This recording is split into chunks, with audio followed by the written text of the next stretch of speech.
From the heart of the Space City to the heart of Gen Z, welcome to Next Gen Conversation. Not Dad's Talk Radio. Ethan talks to you about the issues and events that matter to our generation. This is the Next Gen Report with Ethan Buchanan. Hey, everybody, welcome. Welcome. If you're surprised to hear me, if you normally hear the Walton and Johnson show at this time, the reruns of the Walton and Johnson show here on AM 950 KPRC, I am pleased to be just filling in some extra time here. That's all this is. Tomorrow, the Walton and Johnson show will be back. If you listen Tuesday, the Walton and Johnson show was on this time Tuesday. I'm just here filling in. That's all I'm doing. If you're at all interested in me, stick around. I know this is kind of weird. This isn't normally what's in this slot, but give me a follow on X at _Ethan Buchanan, Buchanan. You can learn a little bit more about the show, see some of the old content. Maybe this is something you'll be interested in. Maybe I'm somebody you might want to listen to more regularly. Plenty of opportunities to do that. You can find all that information on my X page at _Ethan Buchanan, Buchanan. Now, we got a lot to talk about today. Obviously, President Trump is headed to China. He's actually in China now. He left last night, so he should be there landing sometime today if he hasn't already. But I think we need to first talk a little bit about immigration. And I talk about this so much. If you listen to my show at all, this is at least half, if not more, of what I talk about, because I really do think this is the most important political issue long-term. Short-term, I think the most important political issue right now is probably the various instances of gerrymandering and the fight there, the redistricting war. But long-term, the immigration issue is going to be what really makes or breaks the United States, in my opinion. And I'm no expert. I'm just a humble guy just telling you what I think. But that is what I think. There's essentially three types of immigration. There's completely legal, fine, above-board immigration. There's illegal immigration. That's whoever just hop, skipping, and jumping across the Rio Grande River. And then there's a third type that's kind of a gray area. On paper, it's legal. On paper.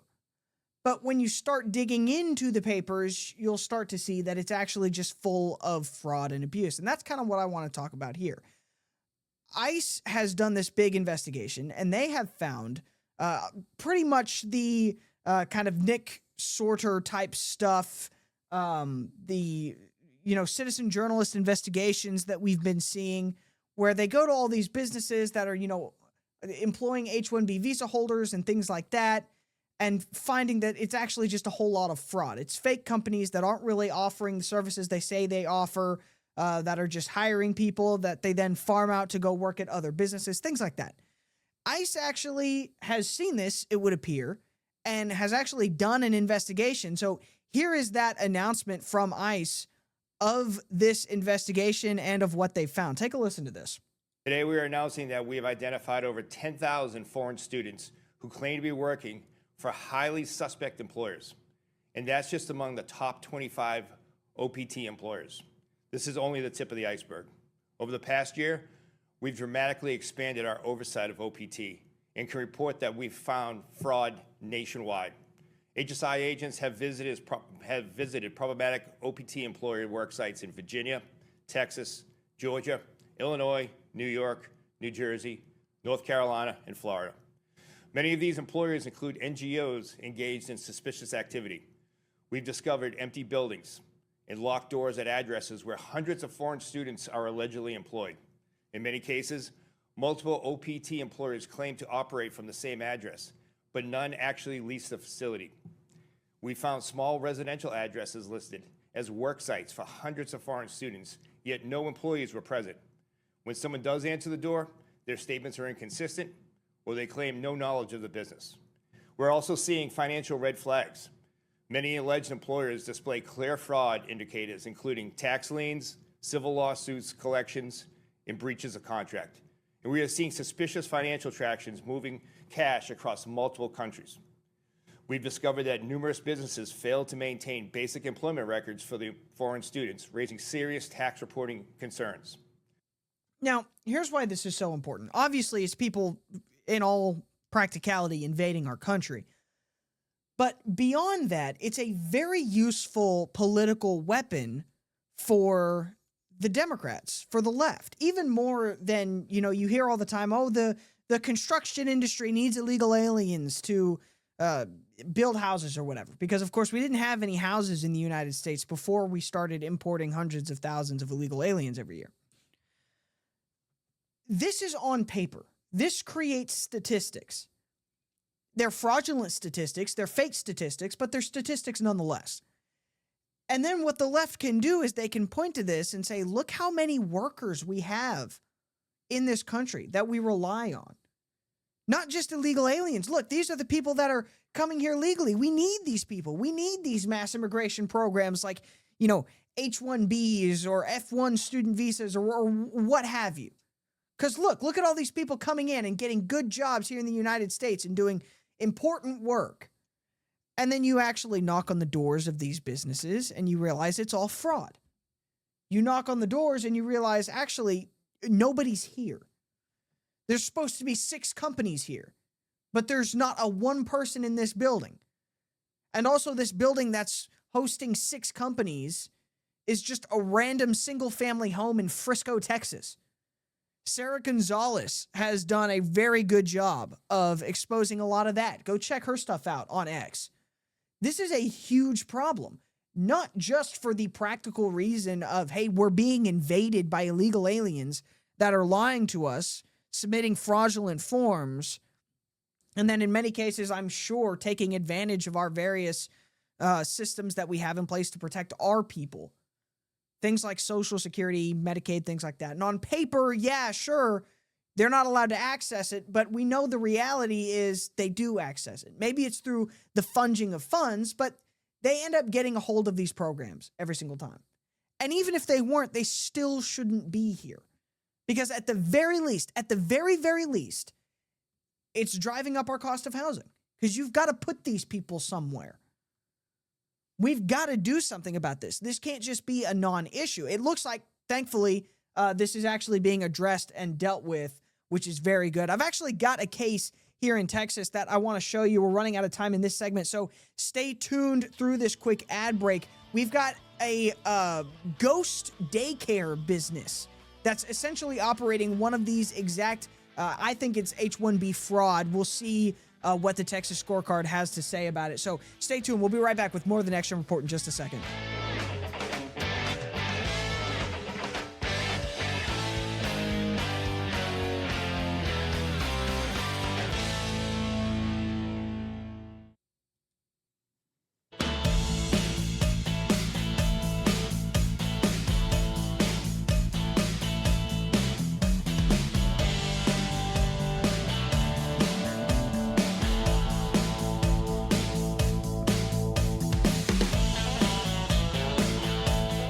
Alrighty, ladies and gentlemen, welcome back. Once again, if you are interested at all in hearing more from me, maybe you've tuned in this afternoon for the first time, you've never heard me before, you've never heard of me before, @_Ethan Buchanan, Buchanan. I also host a show here on AM 950 KPRC on Sundays at 7 p.m. You can hear me there as well, live on the radio. @_Ethan Buchanan, Buchanan. That's where you can learn more about me. If you want to hear more from me, maybe you want to hear me in this time slot on other days of the week, the best way to make that happen, DeusVoltLapelPins.com. Check them out. Look at all their different lapel pins. They've got so many. They're all fantastic. I'm wearing one right now. I have like 7 sitting in a bowl next to me that I rotate through. I wear one every single day because I wear a suit jacket every single day. If you're wearing a suit jacket and not a lapel pin, what are you doing? Put on a lapel pin. It's the simplest, easiest, tiniest way to just make your outfit look so much better. And I personally love these products. That's why I endorse them. That's why I speak for them. $6 a pop for a lapel pin. You can use my promo code NEXTPIN2026. You'll get 10% off. So go in, grab 2 or 3 of your favorites, order them all. They'll get to you quick. Again, great company, great guy that owns it and runs it, does the whole operation with his children. It's a Texas-based, family-owned, family-operated company. You won't regret supporting them. DeusVoltLapelPins.com. All right, we're talking a little bit about some of the kind of, I'm going to dub this gray area immigration. Not because it's actually in a gray area, but just because I think that's the simplest way to describe it. On paper, from the outside, at first glance, it looks legal. They file the paperwork. They got the visa, but then you look at the paperwork and the visa and you realize they've lied, all right? Either the visa holder themselves or, the company that they got an H-1B visa sponsorship through or what have you. Somewhere down the line, they lied, they fudged the numbers, they did something in order to get someone who shouldn't have had a visa, who shouldn't have had legal, quote-unquote, legal immigration status. This is a huge problem, primarily because this more often than not involves someone defrauding the U.S. government. What I mean by that is there'll be a business that bills some government agency for its service, something like Medicaid, for example. We saw this a lot in Minnesota. Oh, we're an in-home healthcare company, and we bill Medicaid for your in-home healthcare. And they're actually not providing any healthcare, they're just lying about it, and then billing Medicaid. Things like that. It's those types of businesses that are usually the prime culprits of this. And this happens everywhere, by the way. We had one of these here in Texas. This is reporting from the Texas Scorecard on this. Texas targets alleged ghost daycare business in H-1B lawsuit. Lawsuit alleges vacant childcare facilities were used to fraudulently sponsor foreign workers through the H-1B visa program. Attorney General Ken Paxton has filed suit against a North Texas businessman and his company, alleging they operated fake childcare businesses in order to fraudulently sponsor foreign workers through the H-1B visa program. The lawsuit filed in Collin County names Yan Yo and Golden Quay Holdings LLC as defendants. The state alleges Yao, identified in the petition as a citizen of the People's Republic of China. That's a problem. Operated websites advertising childcare services that do not exist. According to the lawsuit, examples of the alleged sham businesses included Allen Infant Care Center and DFW ABBA Center, both tied to an address at 600 S Jupiter Road in Allen. The state alleges the businesses falsely claimed to provide legitimate childcare services, in part to fraudulently sponsor H-1B workers. So again, I had mentioned Sarah Gonzalez. This is another one of her catches. She did a video on this. It's on YouTube. If you look up Sarah Gonzalez H-1B scam, there's also a link to the video in this reporting from the Texas Scorecard. I encourage you, watch the full 11-minute video on this. It's pretty crazy stuff. I don't have time to play it all here, and I don't want to just rip Sarah's content. It's very good. Go watch it. It's on YouTube right now. And this is the problem we're running into. These gray area immigration cases. And again, I said in the last segment, I'll say it again. These are the super important workers that the left always tells you about. These are the people that we need in this country to, keep our economy afloat. We don't actually need these people. How do we know that? The jobs that they supposedly hold don't exist. They just don't exist. And yet here we are. Here we are. Now, I do think it's interesting to point out, and I don't want this to go by the wayside, it's worth noting that this guy is supposedly a citizen of the People's Republic of China, Yan Yo and Golden Quay, I don't know how to pronounce it. It's Chinese, QI, whatever that means, Holdings LLC. Now, of course, this guy is not the only guy to have allegedly, quote unquote, done this. And I'm sure he's not the only citizen of the CCP or the People's Republic of China and subject to the CCP to have done this. We have got a major problem with the line between our business ties with China being blurred and skewed in order to facilitate things like fraud, even espionage. We had a case of this that kind of broke over the weekend and into this week as well that I think was very interesting. A mayor of a city in California that is, I believe, going to resign from her position and plead guilty to being a spy or a foreign agent for the CCP. Take a listen to this Fox report on this. acting as an illegal agent of China. Eileen Wang has agreed to plead guilty, according to officials. Matt Finn has more. He's live in L.A. Matt? Sandra, the feds say that mayor here in California operated a bogus website that pretended to be a news source for the Chinese American community, but instead promoted propaganda on behalf of China. The federal plea agreement says Eileen Wang took directives from the People's Republic of China on what to post on the fake website between 2000 and 2022 before she became a council member and ultimately mayor of Arcadia.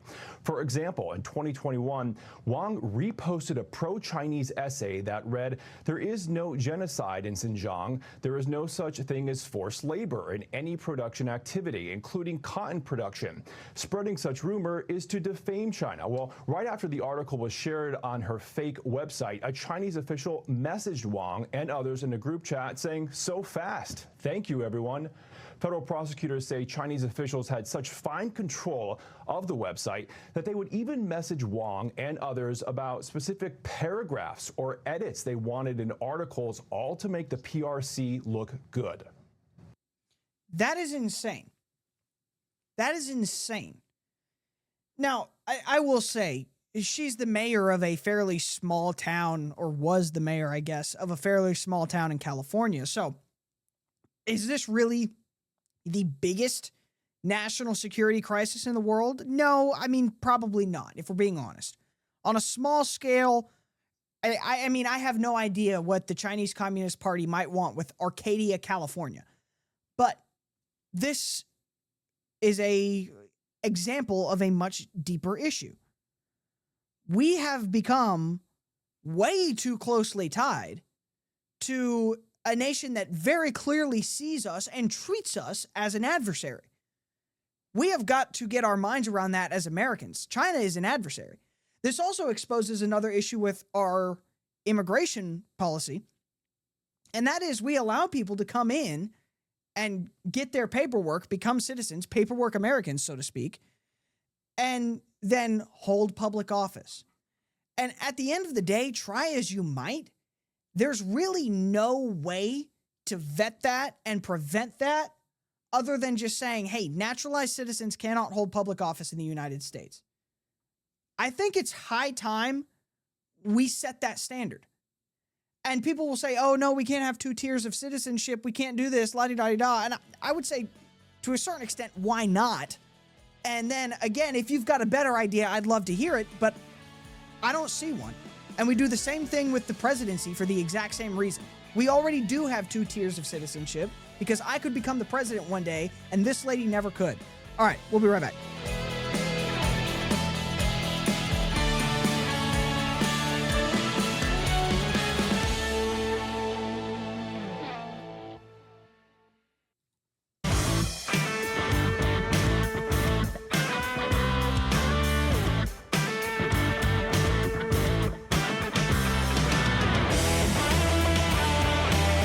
Alrighty, ladies and gentlemen, welcome back.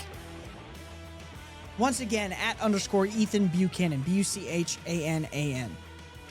We're going to talk about the redistricting war a little bit in this segment. And we talked about that in quite a lot of detail on Sunday. If you missed that, you can watch it right now on my X page. The whole video is there, 39 minutes of content. You can see all the visual elements, all the fun stuff. So if you're just listening right now and you want to actually see some of the things that I'm talking about, that'll be available. Should be up this evening on X. You can go watch the Sunday show right now on X, and you can actually see everything, and that's always quite nice. Now, so let's see where we're at. For context right now, the biggest fight has kind of been in Virginia, only because that's gone back and forth. That, so far as I'm aware, is the only major redistricting effort that has actually been stopped by the court. So just to catch you up, if you've somehow missed the biggest political news story of probably the last 50 years, Texas redistricted, California redistricted in response, And then a bunch of other red states redistricted, and a bunch of other blue states are working on redistricting. And Virginia did it, and they actually just completely screwed the pooch on it, and it got overturned by their state Supreme Court. So that's where we're at now. Democrats obviously are very upset about all this. They have asked, according to SCOTUS Wire, the Supreme Court to allow the legislature's proposed congressional map to be used in the 2026 elections after the Virginia Supreme Court struck down the constitutional amendment authorizing the redraw. And this was the issue. The Virginia Democrats screwed this 6 ways from Sunday. Like every possible rule they could have broken in order to get this constitutional amendment on the ballot and passed in time, they broke. They ran roughshod. I think the most obvious and simple one to explain very quickly is the Virginia Constitution requires you to pass a constitutional amendment, have an election, and then the second legislature that's elected in that election has to vote on it again and pass it again before the voters can even vote on it. If that makes sense. Do you follow with me? Pass the amendment, have an election, pass the amendment again, then the voters can vote on the amendment. And then if the voters approve it, it becomes the law of the land. All right?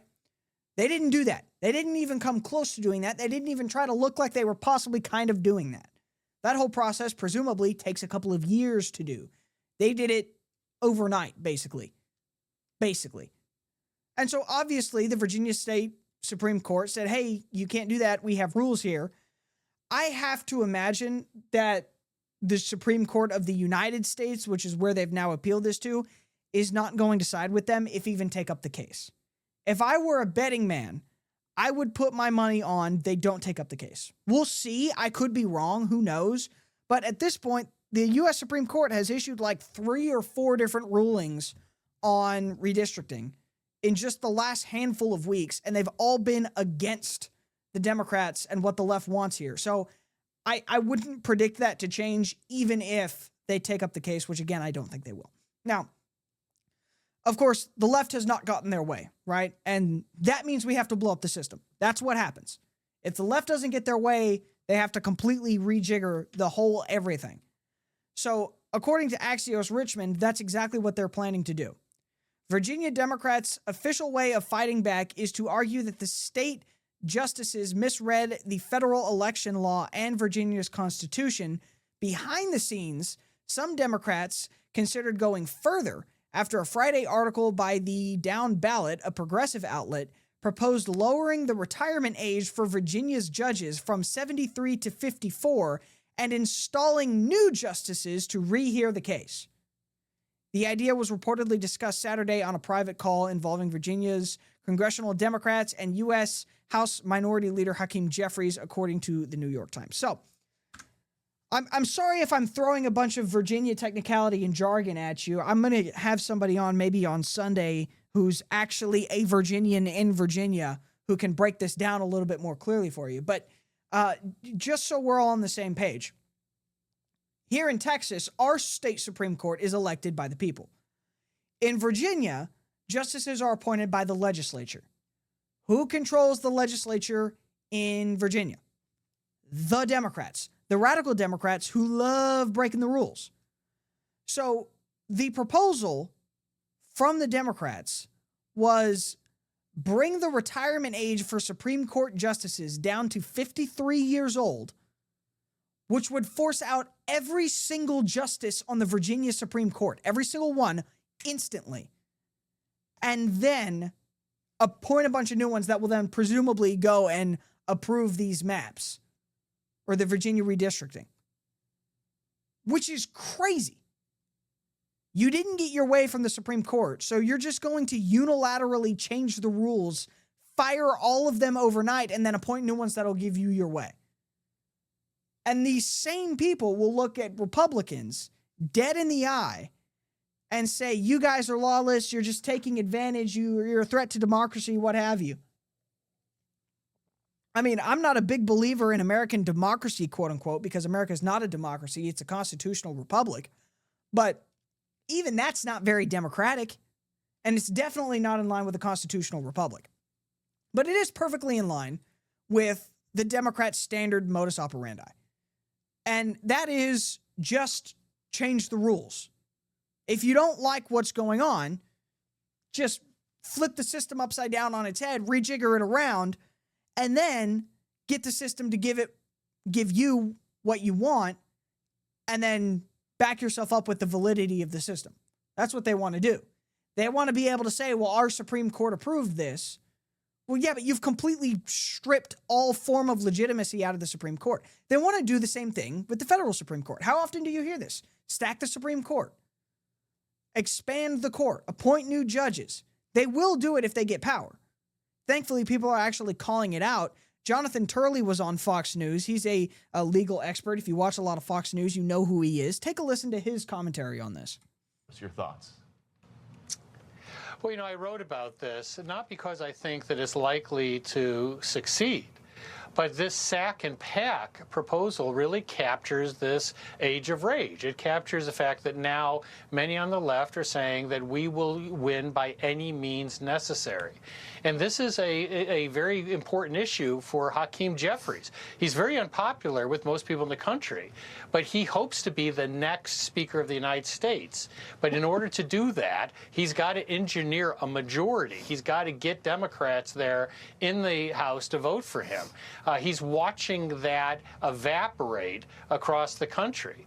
So these radical ideas are nothing new, but I think the public needs to understand that many of these same voices have been saying publicly that they will pack the Supreme Court as well. As soon as they take power, many Democratic pundits and politicians have said that they want to pack the Supreme Court to create an instant liberal majority. It's the same mindset of by any means necessary. No institution, no value is truly sacred. I think this kind of speaks to one of the key differences between the kind of political left and the political right. Now, obviously, if the Democrats do get the opportunity to pack the Supreme Court, they will. They will.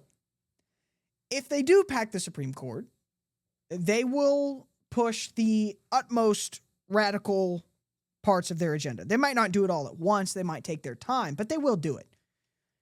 I almost guarantee you that if the Supreme Court is one day packed, within 10 years of that happening, the law of the land when it comes to guns here in the United States will look very similar, if not completely identical, to the laws in most of Europe or Great Britain, for example.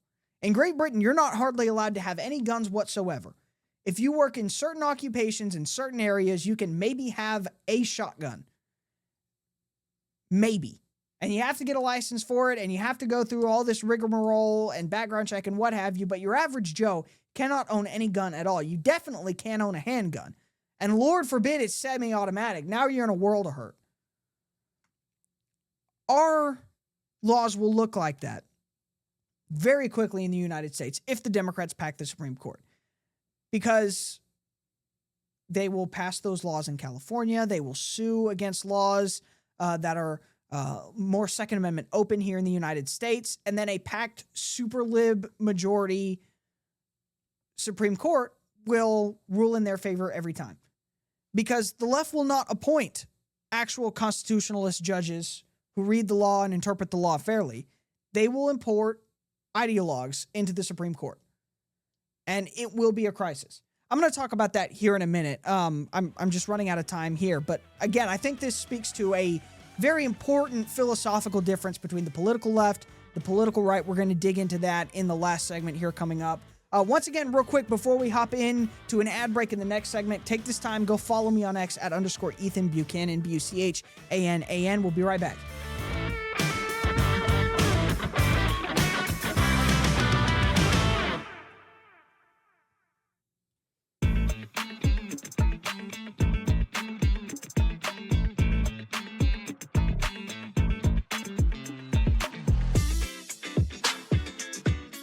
Alrighty, ladies and gentlemen, let's close out strong here.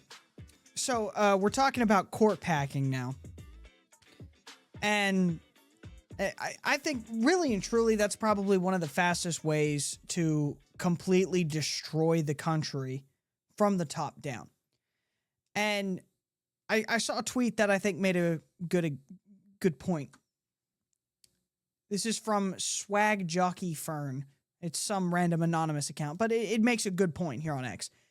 If Democrats pack SCOTUS, it'll create a constitutional crisis which will almost inevitably lead to civil war. Anyone who thinks conservatives will be like, the new court just ruled 7-6 that we have to give up our guns, guess we got to accept that, is insanely delusional. And I think this is correct. But the left is under the impression that this is the magic key to get what they want. Pack the Supreme Court, get a majority that will give us what we want every single time, and it'll all be hunky-dory, and the Democrat or the Republicans will just lay down and take it.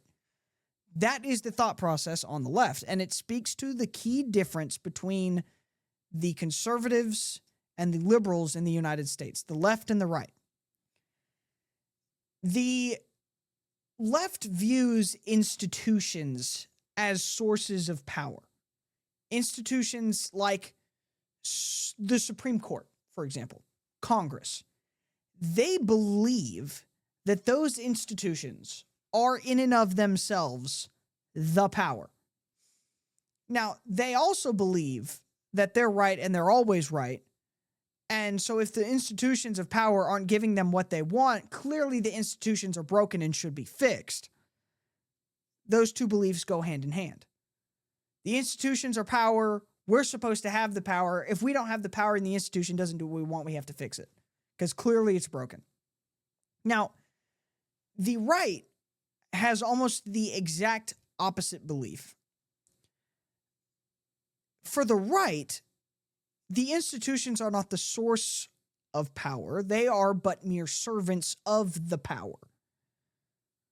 Let me actually add another layer here. The institutions are servants of your rights. Let me say that. I like that. The institutions are servants of your rights, and your rights come from the higher power. Now, I would say as a religious Christian and politically active American, that higher power is God. Your rights come from God. You are created in the image of God, and that endows you with certain unalienable rights. And the purpose of the various institutions we have in the United States is to serve and protect those rights. The Constitution was created to enshrine your rights and create a form of government that would protect those rights. That's the purpose of all of our institutions. Protect the rights of the people. And so if the Supreme Court is packed and then a bunch of ideologues on the Supreme Court rule against your rights, let's say, for example, guns, because I'm sure the Democrats would love to go after guns. They would love nothing more than a Supreme Court that would say the Second Amendment only applies to a regulated militia in its most literal sense, in its most modern interpretation. So essentially, the way they would read that in a modern context is if you're not a part of, let's say, the National Guard, you do not have a Second Amendment right. And they might maybe cut out some exceptions for things like hunting rifles or shotguns, single shot shotguns. That, I guarantee you, is something that would happen. Now, the Democrats would look at that and say, the institution just made that decision. They have the power. You have to respect it. And the conservatives would say, no, this institution is using its power contrary to its purpose. It's not serving our rights, which it is subject to. It's trying to overrule our rights, and so it has lost its validity. I am not overly confident that those two views can coexist together in a society. I think so long as the conservatives control the Supreme Court, they absolutely can, because the Supreme Court will just keep making decent constitutionally based rulings, and the Democrats will be upset about it. But if the Democrats do indeed pack the Supreme Court, I do think they will blow up the union.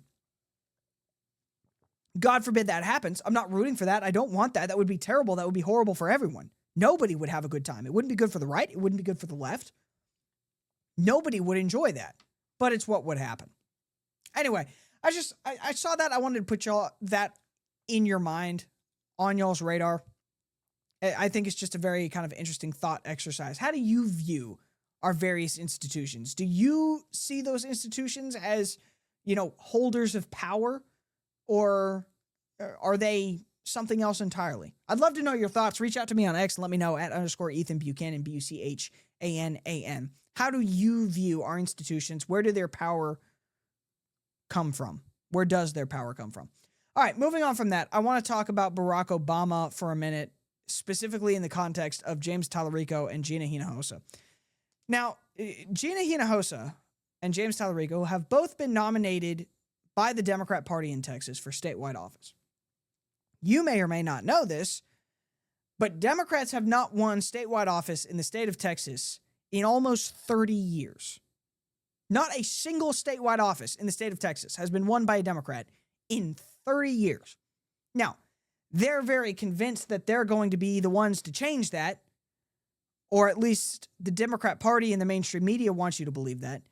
Here's the hard truth. It's not going to happen, and I'll prove it to you with one picture. Take a look at this. If you're listening right now on the radio and not watching the recorded video broadcast, you can't see this right now, but this is a picture of Barack Obama looking very disappointed to be there with Gina Hinojosa and James Tallarico in the background. Now, first of all, I just want to point out, James Tallarico looks like a little freak. Look at this guy. Look at this freaking guy, dude. What a creepy dude. I have yet to see, and I've seen a bunch of pictures of James Tallarico, I have yet to see one where he does not look like an absolute freaky creepazoid. Not one.